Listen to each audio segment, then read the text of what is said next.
Praise the Lord. Hallelujah. Praise the Lord. All the highest glory, honor, praise only belongs to the Lord Jesus Christ. Double honor and respect to our beloved Honorable Pastor Willie Estrada Almeida. And let us cherish the memories of our beloved Assistant Pastor Lina C. Almeida. Greetings po sa lahat ng mga beloved children, great-grandchildren, grandchildren, and in-laws po natin, parents in the Lord. Sa lahat po ng mga LA brethren, sa lahat po ng webcast viewers, magandang gabi po sa inyo lahat. Amen. Ako po ay, I'm so happy, I'm so blessed po na I'm here today po. Because I have 3 options po where to spend our 13-year wedding anniversary. But God led me here. Earlier po na nagpe-praise po tayo habang nakapikit po aking mga mata, na iisip ko po nung nasa Long Beach pa po ako, yung ando pa po yung gawain natin, talaga po dito po ako binago ng mahal na Panginoon, dito ako pinagpala, dito po ako nabautismuhan. Hallelujah. Ipatotoo ko lang po kung paano ko po nakilala ating mahal na Panginoon dito po sa ating ministry. Hallelujah. Bago po nakilala ating mahal na Panginoon, ako po ay isa po akong drug addict. 15 years po ako. Straight po yun. Ilang klase po ang aking ginagamit. At ganun din po, ako isang mangiinom, sugalero. Andiyan din po ako po ay naging drug dealer din po. At napasama din po ako sa gang back in 1990s po. Ang masama po nito ay during the time po na nasa service din po ako noon. So yung sa military service ko, hindi ko na napatuloy dahil kumbaga tinapos ko na po yung kontrata ko, gusto ko lang makasama aking mga barkada. At alam niyo po, nung ako na out po noong 97, bumalik po ako sa Washington po, iniwan ko po aking mga magulang, sinamahan ko yung mga kaibigan ko doon. Alam niyo po, talagang hindi po yung maganda yung mga ginagawa namin doon, nag-recruit pa po kami. At doon po, nasubukan po magtinda ng mga drugs. Alam niyo po, talagang yung buhay ko po ay wala po papuntahan. Alam niyo po, mahal na Panginoon, nakita po niya aking paghihirap noon. Alam niyo po, gumawa ng paraan natin, mahal na Panginoon, binalik niyo po ako sa Bay Area. Pero sa pagbalik ko sa Bay Area, patuloy pa rin ako sa paggagawa ng masama. Halos hindi na po ako umuwi ng mga 1 week, 2 weeks. Ayun, napasama po ako sa iba pang mga kriminal. At alam niyo po, nung gumawa po ng paraan natin, mahal na Panginoon, ito po ang aking beloved wife, na member pala ng Jesus Miracle Crusade International Ministry. At ang nakilala ko po sa True Friends po dahil yung kaibigan ko po na gang member, ang asawa niya po ay isa po palang isa pong member ng Jesus Miracle Crusade International Ministry na kumbaga ang beloved wife ko tsaka yung pong sister na yun ay dati po silang children's choir doon po sa Baguio. Ganun po nagsimula nung nakilala ko ating mahal na Panginoon. Alam niyo po, simula noon, kasi po 3 years wala po ko trabaho noon. Yung nakilala ko po ang mahal na Panginoon, doon po nagsimula yun, nag-start yung kumbaga yung pag-iisip na tama na maghanap ng trabaho. At ang ating ginawa natin mahal na Panginoon, unang himala natin mahal na Panginoon, although hindi po ako baptismo noon, nung nag-apply po ako sa government job po, nung time na po na kumbaga napasa ko na yung written, and oral po, yung kumbaga itaturn ko lang yung urine sample ko. Alam niyo po, kabado po ako noon dahil po, sabi ko nga po na ako po isang drug addict noon, na napakarami po na ginagamit kong droga, dire-diretso po yun, everyday. Kinabahan po ako noon. Alam niyo po, gumawa natin mahal na Panginoon, nung ako po yung turn ko na, yung binigay ko po yung sample, yung urine sample ko po, ang ginawa po nung nag-test sa akin, tinapo niya po at sinabi pasado na ako. The same day po, yung kasama ko, kinip nila, sabi nila, alam niyo po, ginugol ko po yun, how long does it take na malaman yung result? It takes about 2 to 3 days para malaman. Pero sa akin po, pasado na po ako in 1 day. Salamat po sa mahal na Panginoon. Alam niyo po, nung dumating po, yung pinetition ko po ang beloved wife ko dito, doon naman po gumawa uli ng paraan natin, mahal na Panginoon.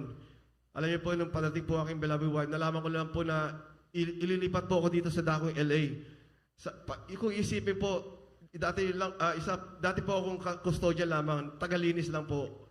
Mapupunta all the way dito. Hindi naman po ako ganun ka-importante sa posisyon ko. Pero ito po ay kaparaan ng ating mahal na Panginoon. Para po hiwalay sa aking mga barkada. At alam niyo po, nung nakuha ko po ang Bilabuwa dito nga po, nadala ko na. First time ko umatin sa, sa JMCIM sa San Francisco. Yung suot ko po, wala po sa kabanalan.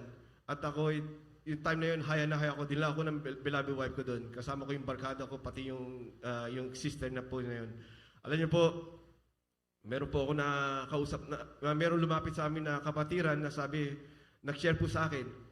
Alam niyo po, medyo kumbaga, pabastos po yung pagsagot ko sa kanya. Sabi ko, paano yun nalaman na kayo lang maliligtas?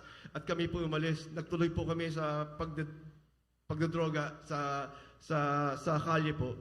Alam niyo po, nung napunta na po ako rito, it took a while na siguro 1.5 years nag-o-observe po ako. At dahil nga sa pag-attend ko, kasi ang ginagawa ko po nung nasa Long Beach po tayo, atin muna ako ng Catholic Church, iwan ko ang aking beloved wife sa ating pong banal na gawain at babalik ako after. Bali naabutan ko na lang po yung mga patutuo at saka yung preaching po. Dahil po doon, binuksan po natin mahal na Panginoon ang aking pag-iisip. Alam niyo po although it took 1.5 years para po ako mabautismuhan, yung pagkabautismo sa akin, talaga po, instantly po binago natin, mahal na Panginoon, na aking pong buhay. Tinanggal niya po lahat ang mga bisyo. At bago po makalimutan, nung time na pong yung wedding po namin, hindi pa ako bautismo to, nalaman ko lang po sa aking beloved wife, during reception po, naimbitahan po kasi mga ibang kapatiran at mga manggagawa po sa dako po na San Francisco. At that time po, hindi po alam ng beloved wife ko na I was very high on crystal meth po while we were getting wed. Kaya po, nung time na yun, nung reception na po, or after reception na, or sabi ko po ng beloved wife sa akin na nakausap niya po ating beloved pastor through phone po, at sabi sa akin, tinanong po ng beloved pastor sa akin, beloved wife, kung ako po isang Kristiyano. Ang sagot niya po, hindi pa po. Pero ang sabi natin, beloved pastor, huwag ka mag-alala, siya rin may mababautismuhan at maliligtas. At ito po yung nangyari after 1.5 years po pag-observe. At ito nga po, nung nandito na po ako na nabautismuhan, talaga pong baby in Christ pa ako. Nakita ko na po yung mga talaga po sunod-sunod na himala, yung pagliligtas sa akin ng mahal na Panginoon. Yung first na accident po ako po nakabangga ng isang kotse. Kumbaga napalipat ako sa lane. Halos po tumabingi yung aming kotse dahil side to side po kami. Alam niyo po, it's my fault po. It was my fault. Baga ko po, nagtaka lang po ako yung natamaan kong kotse. Yung sa side po, binuksan niya kanyang yung door. Excuse me po, yung door. And then, sinarado at umalis. Sabi ko, nagtataka po ako it was my fault. Sabi ko, baka naman to isang nakainom o kaya illegal o kung ano man po, kung ano man rason niyo po yun. Hindi ko po alam. Pero sabi ko, nung sumalis na po siya, umuwi na po kami. Gabing-gabi na po yun, sabi ko, checking ko na po yung damage pag-uwi ko. Pero yung pag-uwi ko, kinuha ko yung flashlight agad. At talaga pong tinignan ko lahat ng side ng aking kotse po. Wala pa ako nakitang damage, wala pong kumbaga, scratch po yun or dent. Salamat po sa mahal na Panginoon. Ganon din po nung time na yun sa North Hollywood po ako, papasok na po ako noon. Bigla pong one block away lang po ako nung nakalis po ako. And then my wife called me and said, where are you? I said, I just left. Oh, you know something happened. Kasi meron pong bumangga na kotse doon kung saan ako nakapark. Talaga pong ilang kotse po yung tinamaan. Siguro po mga 5 po yun. Kung ando po ako, talaga pong sa side ko po ako siguro natamaan po noon. Salamat sa mahal na Panginoon na talaga pong timing na mahal na Panginoon na wala na po ako nung nangyari na yun. At pinapasalamatan ko rin po ang mahal na Panginoon. Dahil nung naka 4 years po kami rito, alam niyo po, sinabi ko po sa mahal na Panginoon, ang aking pong daughter po ay medyo nalulungkot. Ang mga kasi niya po nasa Bay Area po. At ang kanya pong grandmother, andun po lahat. Wala po, kundi mga ka-church member ko lang po dito. Kaya po, pinag-pray ko sa ating mahal na Panginoon na makabalik po ako doon sa Bay Area. At hindi ko naman po alam na aking pong beloved wife, pinag-pray naman niya na dito na lang kami kasi baka bumalik po ako sa aking mga barkada. Pero alam niyo po, meron akong sinabi sa mahal na Panginoon, mahal na Panginoon, ibalik niyo ako sa Bay Area. Gamitin niyo po ako para mag-share. Kasi hindi po enough to sa computer na, kumbaga sa nakipag-share lang. Gusto ko po silang dalhin sa physical po sa church. Kaya po, alam niyo po, ito po himala na mahal Panginoon, nung magbabakasyon po ako para makating po ng church anniversary sa Pilipinas, sabi ko po sa mga co-workers ko sa LA, sabi ko, alam mo, pagbalik ko dito, after ng church anniversary, pagbalik ko sa US, makabalik na ako sa Bay Area. Nagtawanan lang po sila doon sa akin. Sabi ko, hindi, dito ka na, forever. Sabi ko na sa akin. Alam mo po, pagbalik ko dito sa LA, nagkatotoo po yung sinabi ko, sa una pa lang ang beloved pastor, na nakabalik po ako sa Bay Area.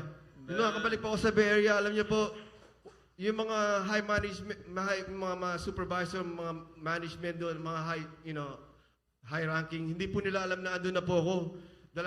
Nagtatanong po siya, why are you here? Ginagano po ako nila, do you have paperwork? Yes, I do. Sabi ko sa kanila, ito paperwork ko. You know what?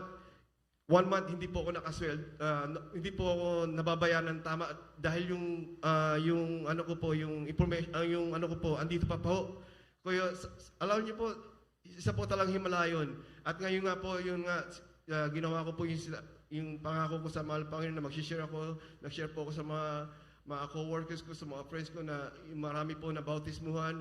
At one time po na sabi ko, mahal Panginoon, marami po na ma-share ako.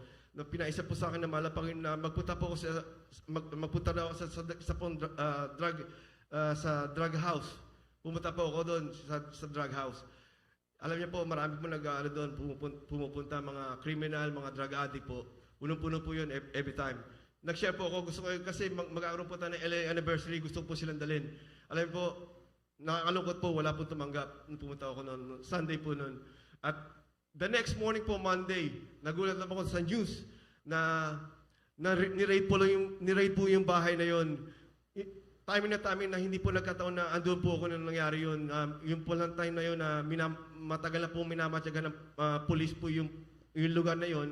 Dahil po doon po may mga illegal gambling pa ho, may parang casino po, may mga slot machine pa ho. Pero salamat sa mahal na Panginoon na pag-ingat niya dahil kung sakali na nag-timing na andun ako, siguro po na baka hindi natin po malalaman dahil po yung mga tao doon ay very high, mga high po sila at may mga baril. Kaya salamat po sa mga sa pag-iingat na yan at isa pa ho, papasalamatan ko, may clip po oras, pagliligtas niya aking beloved daughter na si Joanne.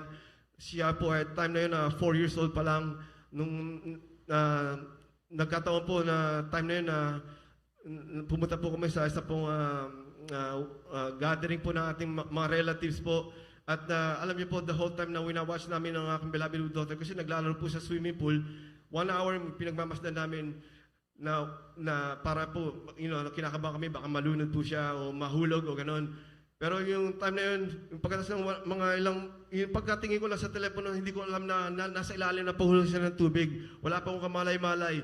Alam niyo po, ang ginamit natin, mahal na Panginoon, ay siya po yung tito na siya pong huling-huling naka-attend po ng aming pong yung handaan po noon. Siya ang huling-huling kumain. At doon sa kinakainin niya, kitang-kita niya po ako yung daughter doon na wala na po sa swimming pool. So, nung tumakbo po siya at nung narinig kong bumukas ang pinto, talagang tumakbo na rin po ako sa direction na yon at binuhat po namin, tinaas po namin ang beloved daughter.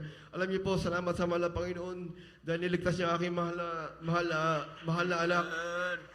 Napakabuti po na mahal na Panginoon, napakarami pong papapala sa aking po trabaho. Dati po ako, sabi ko dati akong custodian, ngayon po, tinaas po ako na mahal na Panginoon, ginawa kong field maintenance. Hallelujah. Kaya hanggang dito na po, the highest glory, honor, praise, honor belongs to Lord Jesus Christ. Hallelujah. Praise the Lord. God bless you, beloved Brother Joel Gureta. Sa pinagpahalang pa ito, napakinggan natin ang kanyang buhay na totoo. Mula nang niya pinaglilingkuran ang pinakamahal na Jesus.